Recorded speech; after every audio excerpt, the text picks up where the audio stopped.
These are the 10 biggest bombs in Marvel superheroes. If you see these cards in draft or sealed, you should really try to fit them into your deck because these all-stars are fantastic and will help you win more games. First up is King T'Challa, who's 1 white blue for a 3/2 human noble hero with flash, and whenever a player draws their second card each turn, you draw a card. But the real power level of King T'Challa is on the flip side of the card, which you can get to by either spending 4 white blue to transform King T'Challa, which you can activate only as a sorcery, or you can just cast the back half of the card directly for 4 white blue. And what you get is Black Panther Hope Enduring. It's 4 white blue, as we've already mentioned, for a 3/3 human warrior hero with flash, double strike, prevent all damage that will be dealt to Black Panther, and whenever Black Panther deals combat damage to a player, draw a card, which is notably very strong with double strike because it means you'll get 2 instances of that trigger when you are hitting your opponent with that double strike. And so Black Panther Hope Enduring has tons of versatility and tons of power level. For starters, you can often flash him in mid-combat to just eat your opponent's creatures. They attack you with a 4/4, you flash in Black Panther, block, you prevent all the damage that would be dealt to Black Panther, and you just eat their creature. That's a great option. And then you untap and have this monster threat. If you think your opponent might have like a sorcery speed answer to Black Panther, you can also just wait till their end step, flash him in then, and then you can attack them on your turn, hit them, maybe try to draw 2 extra cards with your Black Panther, which is another great option. In many cases, you're going to be doing both. You flash them in to eat one of their creatures, then the next turn you attack them, and then draw 2 extra cards, or force them to chump block, or something of that nature. Overall, Black Panther is an absolutely fantastic card, and he's really hard to answer because preventing all damage that would be dealt to Black Panther makes it so that creatures can't deal with him, and also means that red-based removal spells, which are often damage-based, and green-based removal spells, which often involve fighting creatures or creatures punching each other, that sort of thing, just can't deal with Black Panther. And so overall, Black Panther Hope Enduring is kind of immune to a couple of the color's answers to him and to creatures, and so certain decks are going to only maybe have 1 or 2 cards, if any, that can answer the Black Panther, and that is really, really powerful for your super bomb that's going to be kind of taking over the game. So a really strong card, and one you really want to include in your deck. Next up is Doctor Doom. For 4 black, you get a 3/3 human scientist villain. When Doctor Doom enters, create 2 3/3 colorless robot villain artifact creature tokens named Doombot. As long as you control an artifact creature or a plan, Doctor Doom has indestructible. At the beginning of your end step, you draw a card and lose 1 life. So not only are you spending 6 mana to get 9/9 worth of stats spread across 3 bodies, but one of those 3/3s, the most important one, is indestructible as long as you control an artifact creature or a plan, and the 2 3/3s are artifact creatures, and so that's going to be pretty hard to deal with the Doctor Doom because you have to answer those 2 creatures first, and you're drawing extra cards every single turn, just losing 1 life to do so. It's an absolute monster of a card. There's also, like, if you have a plan, he's also going to be indestructible. There are a couple of plans in the set, but mainly the artifact creature clause is the one that matters because he comes with a couple of artifact creatures. So the stats alone are really, really good on this card. 9/9 worth of stats for 6 mana spread across 3 bodies is already great. The drawing cards is just gravy on that because even if your opponent does somehow have a way to answer Doctor Doom, you're still going to be left with the extra 3/3s, and you'll generally have drawn a card because you'll get to your end step and draw that card generally before they can answer him, and you just end up with this fantastic threat, takes over the game, provides a ton of stats. Your opponent doesn't really have tools to fight it because you just have a giant army, and so there's not going to be a lot of ways when you can lose after playing Doctor Doom, and he just takes over the game and does fantastic work. So this is one of those ones that is just a super bomb that you really, really want in your deck. Next up is Thor, God of Thunder. For 3 red, you get a 5/5 God Warrior hero. He's got flying. When Thor enters, exile target equipment, instant, or sorcery card from your graveyard until the end of your next turn. You may play that card, and whenever you cast a non-creature spell, Thor deals damage equal to that spell's mana value to any target. So 5 mana 5/5 flyer, already fantastic. And he's going to get you card advantage because he'll be able to exile an instant, sorcery, or equipment from your graveyard. Generally going to be an instant or sorcery because it's not that easy to get an equipment into your graveyard, but he's going to get you some card advantage. So even if you play Thor and they immediately kill it, you are going to be able to play that card that you exiled from your graveyard. And when you are casting that non-creature spell, Thor is going to be able to deal damage to any target based on that spell's mana value. So he can shoot down one of your opponent's creatures, or sometimes you'll shoot your opponent and then attack them for 5 in the air and pretty much just end the game that way. So gives you some extra value when you cast your non-creature spells, gets you card advantage by playing him, is a giant creature with flying. Overall, really, really great on every axis, and Thor, God of Thunder is a fantastic card.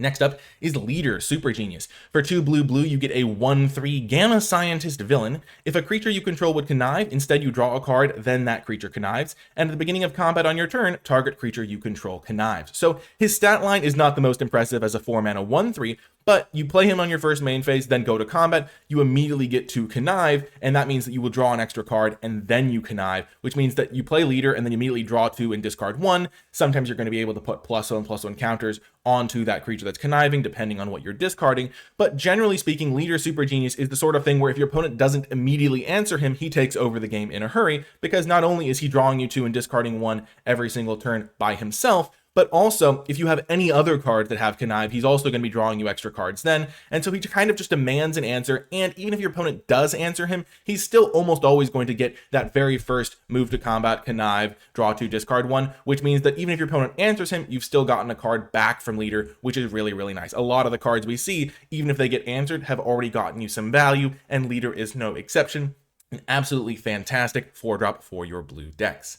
Next up is Monica Rambeau, 2 and a white for a 3/3 human hero with flying and prowess. But again, critically, 2 red, white to transform Monica Rambeau, activate only as a sorcery, or as I already mentioned with King T'Challa, you can just cast the back half of this card for 2 red, white. And so you have both options available. Generally though, you're going to want to be playing Photon Living Light, 2 red, white for a 4/4 with flying, hexproof, which is absolutely critical, makes it really hard to answer, and prowess. Whenever you cast a non-creature spell, put a +1/+1 counter on each other creature you control. So Photon itself is not going to be growing, but you have Photon in play, and anytime you play a non-creature spell, you're going to be buffing your entire team, except for Photon, who's only going to get the temporary buff from that non-creature spell because of prowess. Just an absolutely fantastic card, really hard to answer because of the hexproof, and so your opponent is just in this position where they kind of have to end the game, or your creatures are all going to become massive, but it's kind of hard to end the game, and a lot of the time red-white is on the front foot, and this card just provides a really hard to answer threat with flying, and also is just going to be an absolutely fantastic card for buffing your entire team. A really, really strong card. Once again, you generally want to wait until you can just cast the Photon part, because the hexproof makes it so formidable as a threat that's really, really hard to answer. Next up is Alien Invasion, another card that's really hard to answer for many decks. It's 1 red, green for an enchantment. It says at the beginning of combat on your turn, create a 1/1 red alien creature token with haste, and this token attacks each combat if able. Put a +1/+1 counter on it for each invasion counter on this enchantment, then put an invasion counter on this enchantment. So it starts off pretty small. You spend 4 mana, and at the beginning of combat on that turn, all you get is a 1/1. But the thing is it scales up over the course of the game. So the first turn you get a 1/1, then the next turn you get a 2/2, then a 3/3, then a 4/4. These creatures will stick around unless your opponent has blockers for them. And even if they have blockers for the first couple of them, maybe the 1/1 and the 2/2, once you start getting 3/3s and 4/4s and 5/5s, your opponent isn't going to really just be able to chump block these creatures. They're going to have some permanent answer to the alien invasion, or it just takes over the game. And so if you're playing your red-green deck, trying to be proactive, trying to be on the front foot, your opponent is already under pressure to deal with the creatures you already have. Maybe you go 2-drop, 3-drop, then you play Alien Invasion, or even if you just maybe answer one of their creatures, then play a creature, then play Alien Invasion. Basically, the first couple aren't going to be the nail in the coffin, but once you start getting 4/4s and 5/5s and 6/6s with haste, your opponent is going to be in real trouble. And some decks are trying to go to the late game. Some decks are trying to get some value, play some card draw spells, get some removal to answer your threats, and then eventually take over the game. And Alien Invasion just basically says, your game plan is invalid, you have to beat me before this alien invasion takes over, and that is really, really strong. Additionally, it's just one of those cards that, because it's an enchantment, means that there's not really a ton of answers to it directly in the set, and as a result, the Alien Invasion is going to be taking over games, doing a ton of stuff, and the fact that you can just play this on turn 4, and then basically just as long as you survive long enough, you're going to win the game, is really, really great for red-green decks, giving insane amounts of inevitability.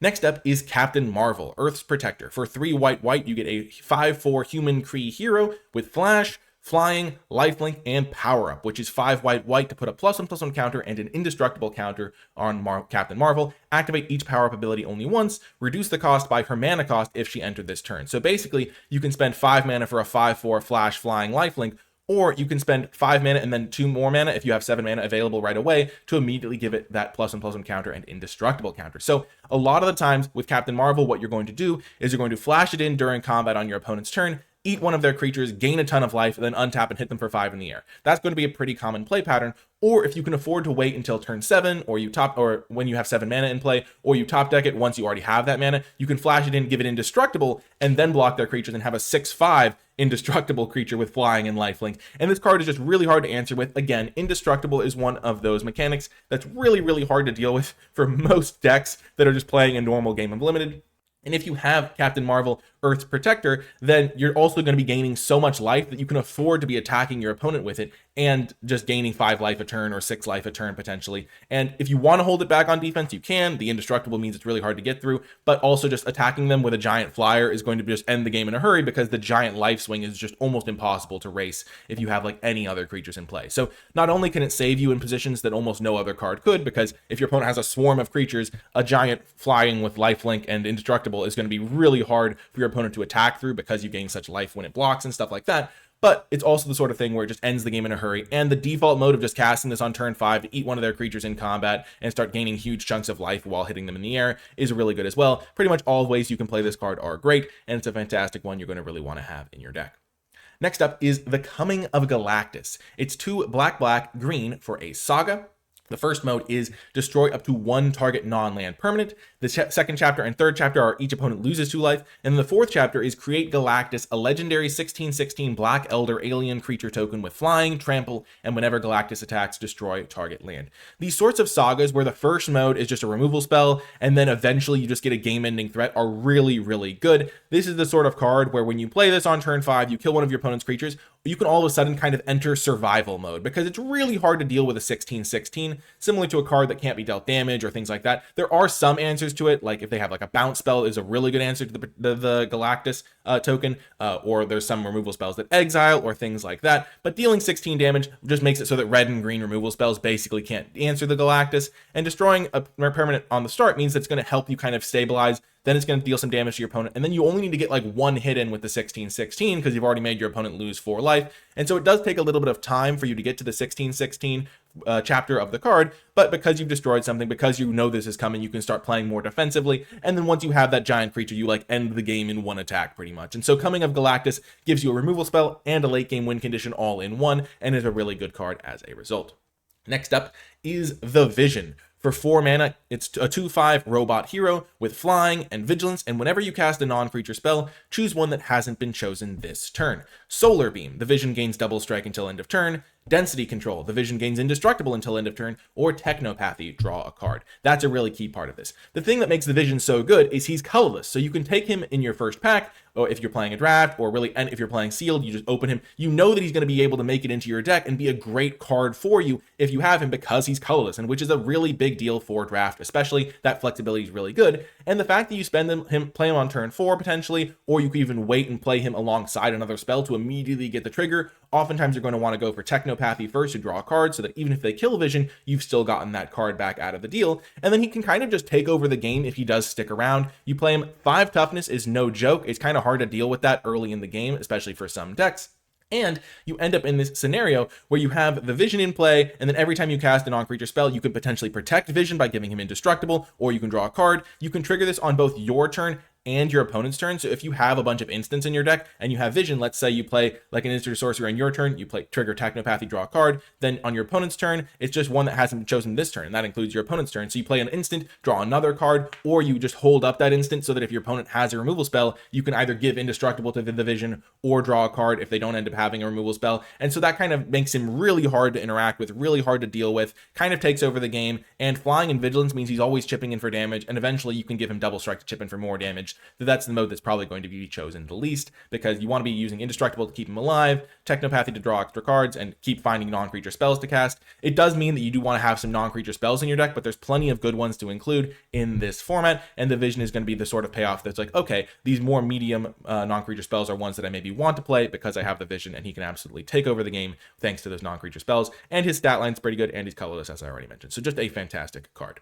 And then the final card we're looking at is the Superhero Civil War. For 3 red-white, it's another saga. As this saga enters, chapter 1 is gain control of up to 2 target creatures with total mana value 6 or less for as long as this saga remains on the battlefield. Chapter 2 is creatures you control get +1/+1 and gain vigilance until end of turn. And chapter 3 is target creature you control fights up to 1 other target creature. And so what happens is, you play the Superhero Civil War. You gain control of often two of your opponent's creatures, like a 4-drop and a 2-drop, or a 5-drop and a token, or something like that. You take two of your opponent's creatures right off the bat, which is just really, really devastating when you're playing against a red-white deck and your opponent just steals two of your creatures, or one of your big creatures, or something of that, because it just opens up the possibility for so many attacks. But regardless, they take their creatures. Then the next turn, creatures get +1/+1 in vigilance until end of turn. So say you took their 4-drop and their 2-drop or something like that, or a couple 3-drops, all of a sudden these creatures, along with all of your creatures, are getting super buffed. You send them into the red zone, hit them for a ton. And then chapter 3 is target creature you control fights up to one other target creature. And when that triggers, you will still control the creature that you took from your opponent, so you can have that creature fight another creature. So you can like make sure you get a permanent answer out of the card. So if the game somehow is still going on, you aren't just going to be down a card from having played the Superhero Civil War.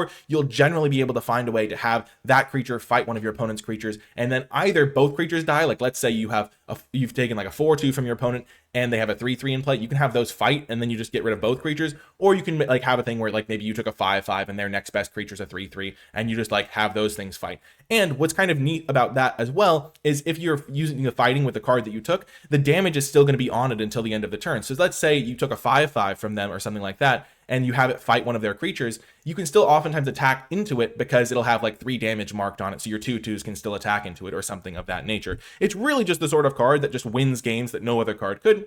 It's really hard to deal with because you just lose two of your creatures, and a lot of the time you won't be able to get them back before the game ends, because even though they don't get haste when you take them, you just have that full 1-turn window to attack with them with the +1/+1 and vigilance, and the fight mode means that a lot of the time they're going to be able to take something out, sometimes even getting another 2-for-1 in the process when you do that, if you like have the creature that you took fight something and they both die or something like that. So overall, the Superhero Civil War, a fantastic card and really, really good for these aggressive red-white decks that just take the creature, use the pressure to win the game very, very easily in many cases. And it's the sort of thing where if your opponent doesn't have a couple things to steal, you're probably already winning in a good fashion anyway. And even if you're on the back foot, you can play this card, take their creature, get a big hit in, and then try to get some value that and buy yourself a lot of time in the process. So Superhero Civil War, absolutely stellar. That's going to do it for this video, though. Thank you so much for watching. If you made it to the end, leave #TheBest in the comment section down below, because these cards are the best and will help you get the best result in your event. That's going to do it for this one, though. I hope you enjoyed it, and I'll talk to you next time.